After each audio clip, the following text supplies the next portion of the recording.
São nos momentos de dificuldade que a família deve estar ainda mais unida. Juntos é sempre mais fácil vencer os desafios, e isso vale para todos os tipos de crise. Com o Alzheimer não pode ser diferente. A paciência e a compreensão de todos são fundamentais. Sem isso, a readaptação do convívio familiar se torna impossível e os prejuízos afetivos podem se tornar irreparáveis.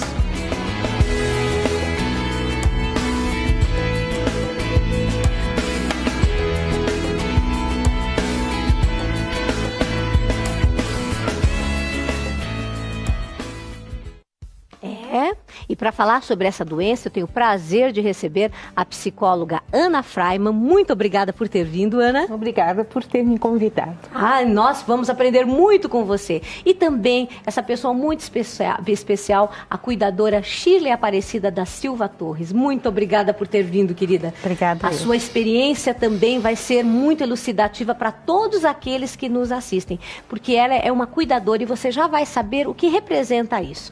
Queria começar primeiro com você, minha querida Ana, que você nos explicasse qual é a diferença mais clara que a gente poderia ter entre a questão do Alzheimer, que é uma patologia, e as confusões do dia a dia, a perda de memória, que é considerada natural. Como é que a pessoa que está lá em casa pode começar a perceber que alguma coisa está errada?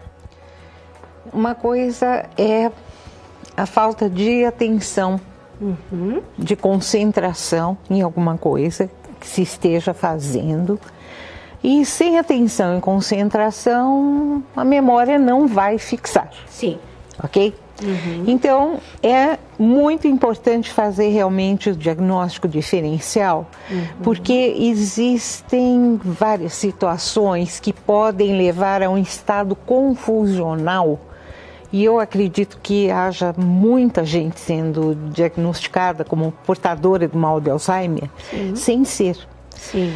Casos de depressão, por exemplo, afetam profundamente a memória, e especialmente depressões que elas não estão muito caracterizadas pelo fato da pessoa não ficar num quarto escuro sem tomar banho, mas está sim num estado pessoal muito depressivo, dando conta de uma coisa ou outra e tal, e daí a família nem percebe que a pessoa está deprimida. Certo. Então, estados de depressão já bastante agravados.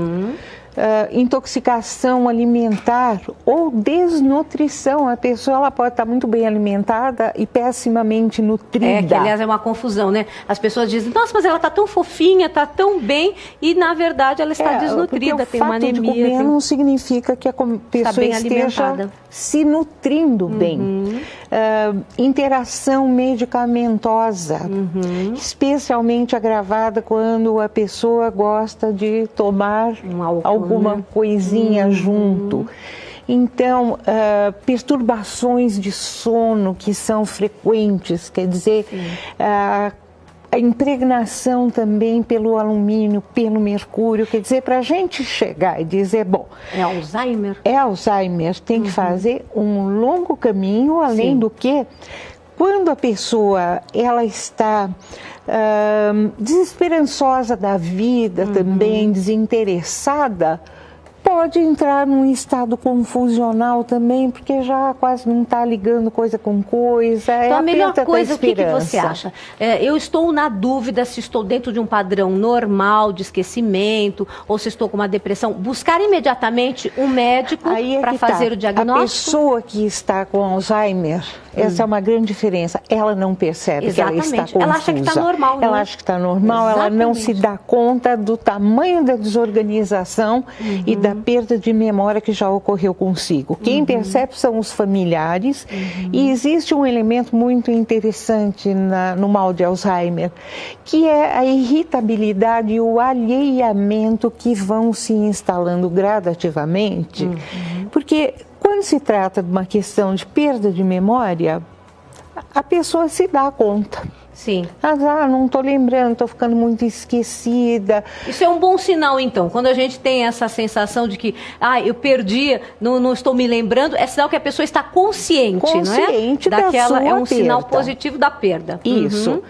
Bem no iniciozinho da doença de Alzheimer não é possível a gente diferenciar. Não dá para detectar. Quem detecta realmente, em geral, é a esposa ou o esposo, aquele que convive intimamente e começa a perceber que tem alguma coisa errada. E aí ela deve levar esta pessoa que percebeu imediatamente ao médico para fazer uma avaliação para se excluir, não é? Um clínico geral para ver o estado de saúde geral. Certo. E depois realmente buscar ou através de um bom psiquiatra, ou através de um bom neurologista, e mesmo assim tem casos que, se a família não for persistente para esclarecer mesmo, há um outro quadro que é um laceamento, um afrouxamento de uma função da cognição, do nosso intelecto, que perde a capacidade de planejar, de organizar, e daí a pessoa não exerce essa função, e daí perde também a organização, daí o povo... Esse é um outro quadro, né? Já é um outro quadro, então... E o bom é que quando há essa perda do gerenciamento cognitivo, tem tratamento sim que vai recuperar, vai fortalecer, não tem nada a ver. É muito complicado, porque as pessoas acabam ficando mais doentes do que o paciente, porque é muito estressante. Exatamente. Porque na realidade a pessoa, ela te pergunta 1000 vezes a mesma coisa e ela fala 1000 vezes a mesma coisa. Como é que você reage nessas situações? Eu, na realidade, quando ela me pergunta as coisas, eu esclareço para ela sempre. Sempre? Sempre, falando sempre a verdade. Às vezes, quando ela tem alucinações, que eu acredito que seja até dos medicamentos, que ela diz que tem barata, tem formiga, aí eu falo, não, eu já espirrei o remédio e matei, eu não sei até se é certo isso. É sim, é correto. Porque o paciente de Alzheimer, ele não tem a flexibilidade suficiente para se autocorrigir. Então, se nós dissemos a eles, mas já te falei, você já perguntou 4 vezes, ou então isso não existe, faz com que a pessoa se sinta acuada e daí a agressividade dela pode ser despertada, além de um sentimento negativo, de falta de acolhimento do outro. Então, esse tipo de resposta é a melhor. Não adianta, então, ficar tentando conscientizar. Olha, você já é a 5ª vez que você me fala. Não adianta.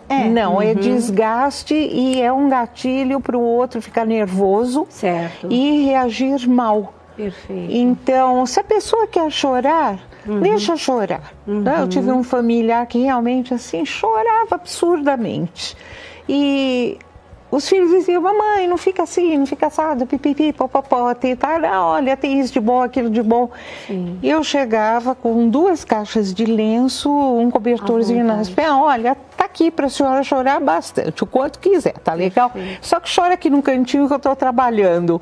Com isso, a pessoa se sentia acolhida e parava de chorar loguinho, porque eles também, foi dito pela Shirley, eles ficam meio crianças, eles manipulam. Essa é outra dúvida da família. Eu achei muito interessante o conselho da Ana, viu? Você viu, tia Nasa? Assim você já sabe como lidar com situações dessa, né? Porque eu tenho uma perguntinha pra ela também, viu? Qual é a sua pergunta? Eu queria saber se existe fases ou estágio da doença, né? Porque o Teco, não sei que fase que ele tá. Porque ele vive esquecendo de escovar os dentes, vive esquecendo de fazer a lição de casa. Não sei o que acontece, viu? O Teco novinho, ele não tem Alzheimer, é desleixo mesmo. Mas existem fases sim, são várias fases. De início elas não são bem caracterizadas. O quadro em que se encontra a senhora mãe da Shirley já é um estágio bastante avançado, vai avançar ainda mais, infelizmente. E é importante também ressaltarmos que o cuidador acumula funções, não só do cuidado direto, mas pode ser que também uma função administrativa, tem que cuidar do patrimônio, isso é uma coisa que ninguém fala. Eu até quero disponibilizar aqui os interessados se você me permitir dar um e-mail, a pessoa pode me escrever e eu passo por e-mail um artigo que fala dessa questão de ter que tomar decisões por uma pessoa que no começo às vezes está consciente, às vezes não está consciente. O quadro de Alzheimer ele é embaraçoso porque a doença não vem e fica. Exato. De início ela vem, ela faz as suas manifestações, mas de repente a pessoa está ótima. E daí como é que a gente pode administrar, até onde a pessoa é capaz ou não capaz, como é que a gente lida com isso, como é que a família se organiza. Isso. Então eu tenho um escrito que eu posso disponibilizar pela internet. Nossa, vai muito importante. Pelo ana@fraiman.com.br. É só escrever no assunto do e-mail, ouvir o programa Família em Foco. Família em Foco. Olha aí. Ok? Daí eu já vou saber, porque se vier com qualquer outro nome, eu deleto, não vou abrir mesmo. Certeza. Então tá aí uma boa dica para você.